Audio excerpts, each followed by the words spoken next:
Assalamualaikum warahmatullahi wabarakatuh. Kami dari Ketua 1 ingin membentangkan tugas yang bertajuk Pengaruh Media Sosial dalam Keharmonian Kaum di bawah tema Pengaruh ICT dalam Kesepaduan Sosial di Malaysia.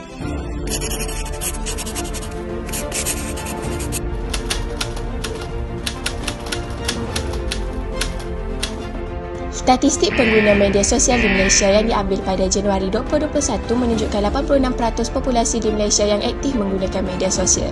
Platform yang paling popular digunakan dalam kalangan pengguna di Malaysia pula adalah aplikasi YouTube. Seterusnya, statistik berdasarkan peringkat umur pengguna media sosial pula menunjukkan pengguna lelaki yang berumur 25 hingga 34 tahun merupakan pengguna yang paling tinggi iaitu 19.7% menggunakan media sosial dalam kehidupan seharian mereka. Dalam penggunaan media sosial, kita mestilah sentiasa peka dan berhati-hati. Oleh itu, cara penggunaan media sosial dengan cara yang beretika bagi pengguna adalah dengan tentukan kesahihan dan selidik sesuatu maklumat sebelum dimuat naik ke media sosial. Sebagai contoh, maklumat yang belum mendapat kesahihan tidak boleh dimuat naik oleh mana-mana individu. Jika tidak, ianya akan jatuh kepada fitnah.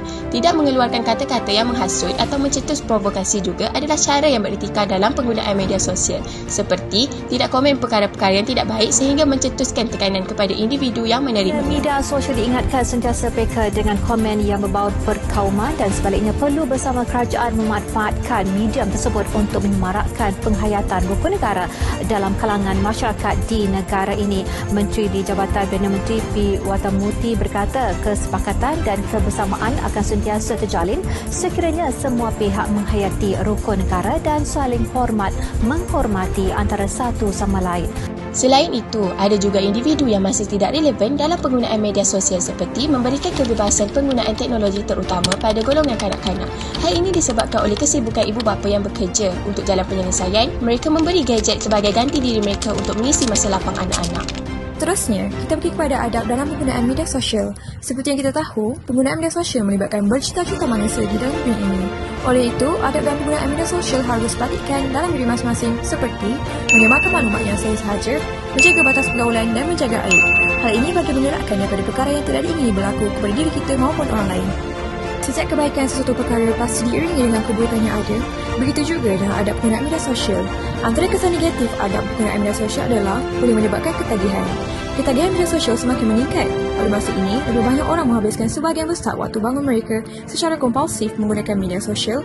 Secara tidak sedar, mereka mengabaikan interaksi tatap muka dan tanggungjawab lain. Selain itu, kesan negatif yang lain boleh menyebabkan penyebaran fitnah. Penyebaran fitnah daripada maklumat tidak sahih boleh meruntuhkan perpaduan kaum. Contohnya dengan berkongsi maklumat atau gambar yang boleh memecah belahkan kaum ataupun rasisme.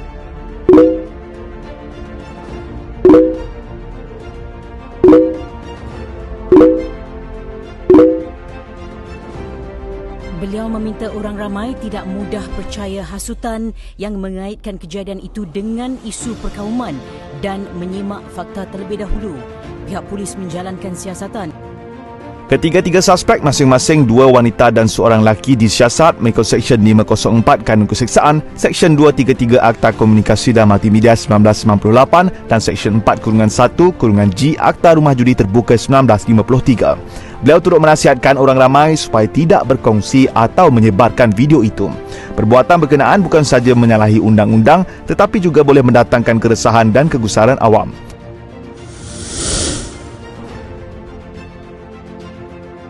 Bagi mengurangkan kesan negatif ini, setiap langkah perlu diwujudkan bagi memastikan remaja menggunakan media sosial dengan betul untuk mengelakkan perbalahan antara kaum. Ibu bapa memainkan peranan yang penting dengan memantau setiap aktiviti seharian anak-anak ketika bermain media sosial. Pemantauan daripada ibu bapa dapat mengelakkan anak-anak daripada terlibat dengan impak negatif seperti menyebarkan berita palsu yang boleh menggugat keharmonian kaum. Selain itu, peranan masyarakat juga penting dalam memberi nasihat dan teguran dengan baik terhadap remaja yang suka mencipta kontroversi agar berlaku salah faham antara kaum. Teguran yang diberikan dapat memberi kesedaran kepada remaja agar tidak mengulangi kesalahan yang sama. Kesimpulannya, media sosial amat berpengaruh dalam masyarakat dalam apa jua keadaan termasuklah untuk melestarikan kehidupan masyarakat.